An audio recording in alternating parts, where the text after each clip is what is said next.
Here is a great question.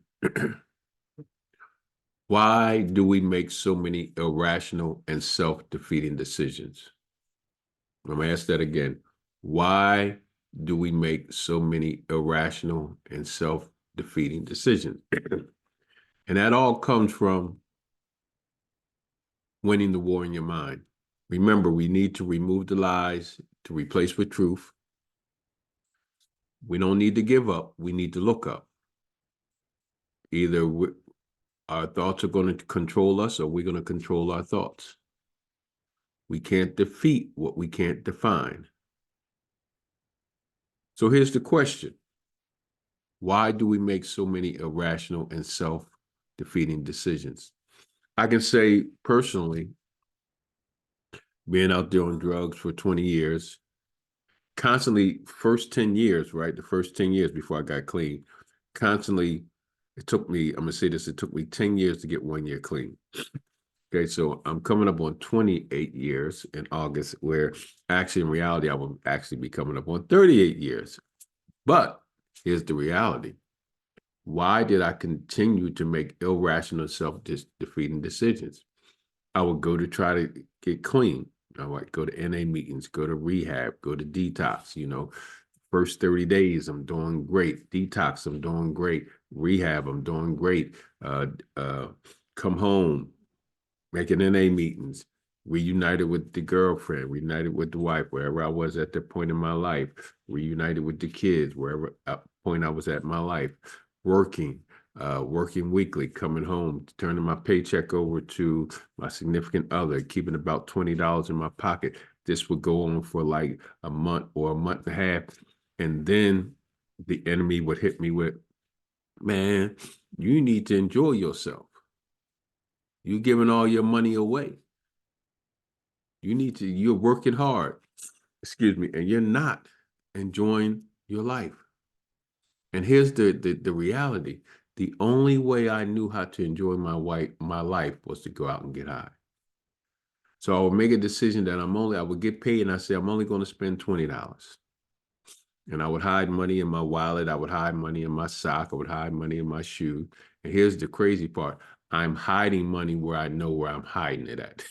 So am I really hiding it? Or I'm saying I'm putting it away. I'm not going to touch this. Just got back into good standings, back in the house, all those good things. And this irrational and self-defeating decision to go get high, to think I can only spend $20, turned into spending my whole paycheck, spending on a 2-3 day run, losing my job, losing my home, and being homeless again. Never could understand why. I never could understand why. The reason we make these poor decisions. And here it is. The reason we make these poor decisions is because of how our brain works. I really don't know how my brain works. So let me say this for a second before I really get into my lesson. Let's talk about how the brain works. And then I'm going to break it down even further because we need to come up with a solution that works with the way we think. Because what we put in our brain, right? Actually, when we break this thing down, we're going to tell you all about how this thing works. Because every thought you have produces a neurochemical change in your mind. So let's talk about it for a minute. So we need a solution that works with the way we think. Real simple. And the question is, how do we think? How do we think? You ever thought about what you think about? Do you take time to think about what you're thinking about? Right? What do we really think about? And what patterns do we have in that process? So, question, how do we think? So thinking is a complex process that involves different parts of the brain. When we think, our brain is processing and interpreting information from various sources, including our senses, our memories, and our emotions. Those are the things that's coming through, right? The brain is made up about, and this is some real technical stuff. Our brain is made up about 100 billion neurons, which are specialized cells that transmit information through electrical and chemical signals. So watch this. when we think, these neurons communicate with each other. And how do they communicate? They're releasing chemicals called neurotransmitters. Just from that word, is transmitting something. See, because what happens is this communication creates a network of neural pathways that allow us to process and store information. Here's the key, right? It says it creates a network of neural pathways, a way that is directed, a path that allows us to process and store information. So we're it's like, let me give you an example. Uh, I lived on a project, and then there was a railroad track right there, and the other side of the tracks was called across the tracks. But in order to get across the track, we had three different ways we can get across the track. There was like this wooded area. So after years, I guess, of people walking these separate paths, there was a path, three different paths that you can walk across to get across the track. You will walk across the path, walk over the tracks, and then you'd be over there. But here's the interesting part.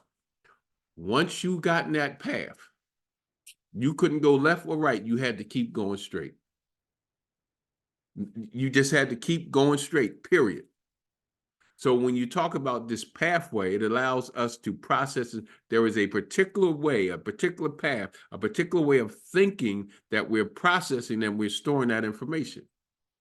See, because we got to understand different parts of the brain are responsible for different types of thinking. The prefrontal cortex, for example, is involved in planning, decision-making, and problem solving.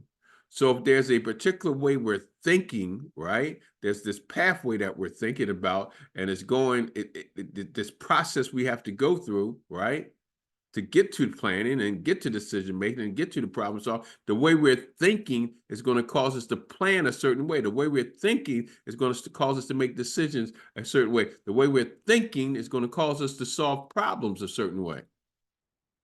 And then we have the temporal lobes are involved in processing information such as sound, sight, and informing and retrieving memories. That's why whenever I had to realize, whenever I got these thoughts from the enemy when I got clean about getting high and about situations, about circumstances, about things that happened during my active addiction, I had to realize that that wasn't me. That was just a remembering. See, the enemy was retrieving some information, some memories that I had previously before getting clean, previously before getting delivered. And then lastly, they had the limbic system. The limbic is involved in processing emotions and regulating behavior. Remember, I think I shared this with you before. Limbic is the lower part of your brain. It don't think. It just responds. It just responds to, I see a particular thing, I respond emotionally. I see a particular thing, I react, my behavior acts a certain way because I've been responding in an emotional and a behavior way the same way for so long, it just becomes natural. You look at me wrong, I'm like, hey man, what are you looking at me for? You step on my shoe, hey man, why'd you step on my shoe? You want to go get high. I have an argument. I'm just going to go get high. I don't think about it. I just respond to it. So when we start understanding it, the way we think, so we're giving these thoughts to our brain. We're processing lies as if it's true. So it's affecting all these areas in my life. It's affecting how I plan. It's affecting how I think. It's a plan on how I solve problems. So we got to understand, in order to change our thinking, we have to put in the right information to be processed.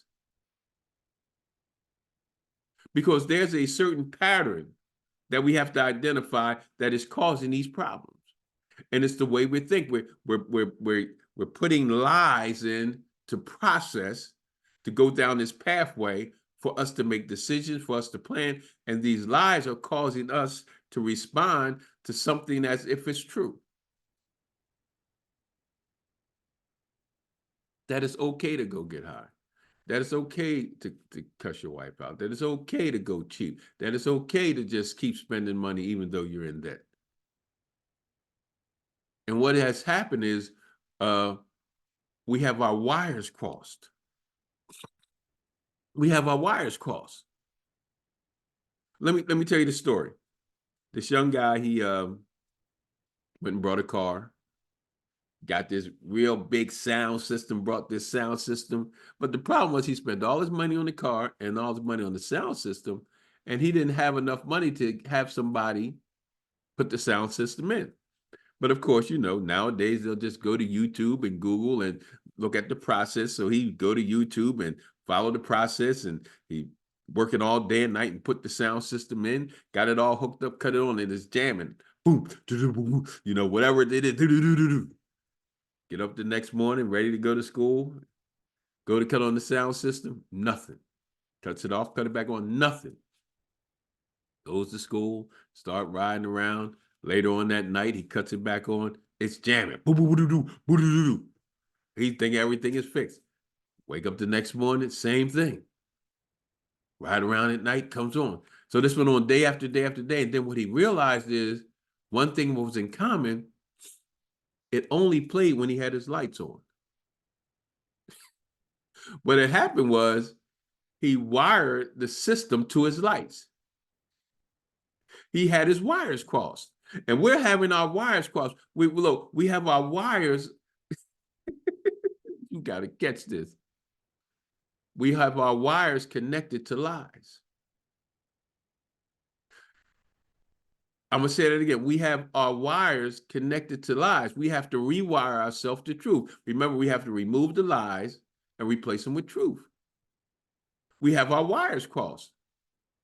And until we disconnect from the lie and reconnect to the truth, we'll always start responding and giving false information to our brain that goes down a particular pathway that processes how we, but watch this, how we respond to things based on the lie that we're hearing. So let me say this real quick. I'm gonna say this real quick. I hate to say I'm gonna say this real quick, but I'm gonna say this real quick. I want to share this and understand this. Every thought you have produced, you produce a neurochemical change in your mind. We talked about that, right? Your brain literally redesigns itself around that thought. Whatever that thought is, your brain actually gravitates to it.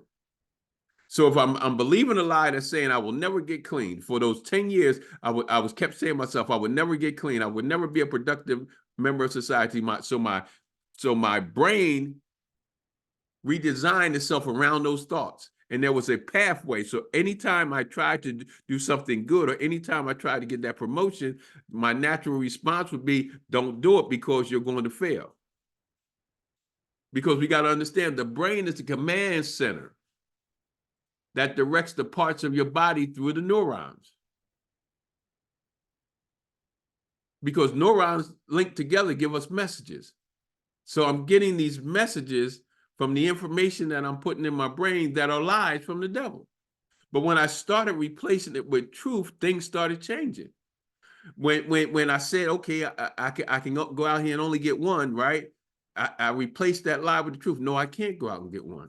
Because if I go out and get one, right, this is the problem that it's going to cause. Remember, to identify a lie, because it's hard to identify a lie because it's as if it's true.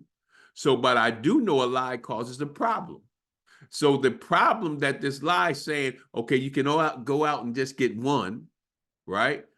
I had to ask myself, well, if I get this one, I know I'm going to get another one and another one, and I'm going to wind up homeless again. So I had to start replacing the lie that my stomach was flipping. My stomach was flipping, and the only way that this flipping in my stomach could go away if I went and got high. Well, the reality is, if I didn't get high, it would still go away. But the reality, if I went and got high, irrational, and self-defeating decisions. I had to change that.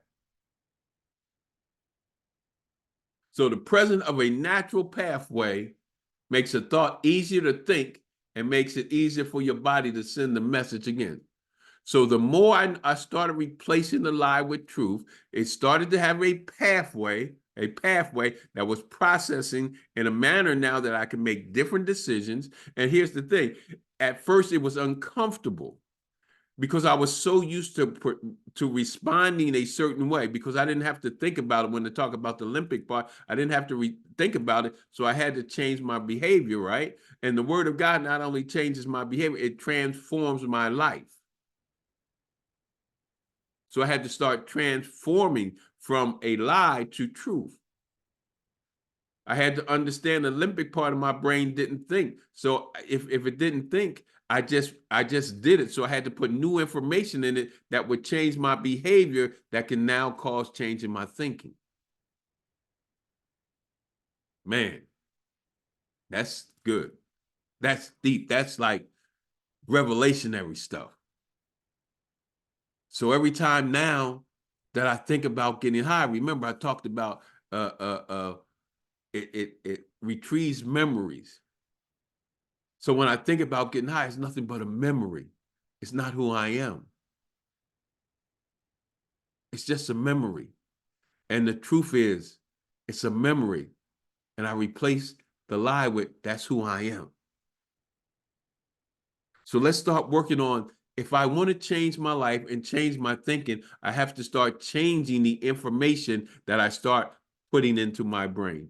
Meaning I have to start changing the lies that I have been receiving and the pathways that it has been going down and causing me to respond in the same negative way, depression and all those things, and replace them with the truth of the word of God in my life. And when I wound up on that second floor fire escape with that 357, getting ready to blow my brains out, Jesus Christ came to save me. And I said, if you get me out of this, I'll never make people feel. I didn't say I wouldn't do it again. I said, never make people feel the way I felt. And he said, here's your scripture. After you're converted, go out and strengthen your brother. At that moment in time, I understood my purpose and the plan that God has for me. The 20 years of trauma that I thought really was my training ground to be able to stand here or listen or say what I'm saying right now, to remove the lies and replace them with truth. That I understand that long as I didn't, even though it took me 10 years to get 1 year clean, the fact that I kept trying, the fact that you keep trying, even though you might be failing, the fact that you keep trying says you want to change. Because the enemy will say, well, stop trying. The fact that you keep trying to change says you want to change. And it took me, look, you got to, if I didn't just try that next time, I wouldn't be coming up on 28 years clean. It's that next time. It's that next time you try. It's that next promotion you accept. It's that next relationship that you're in that it's going to work. It will work. Because removing the lies and replacing them with truth. You can't defeat what you can't define. The brain works based on what the information we put in and the pathway and the processes that gives us how we respond and react to things. So now we have to change the information that we're putting in. We have to change the information that we're putting in and replace the lie and replace it with truth. Hey, this is your guy Ray coming to you live all the way from here. We're here right here. And like I always say, God loves you and I love you. And guess what? Ain't nothing you can do about it. Peace out.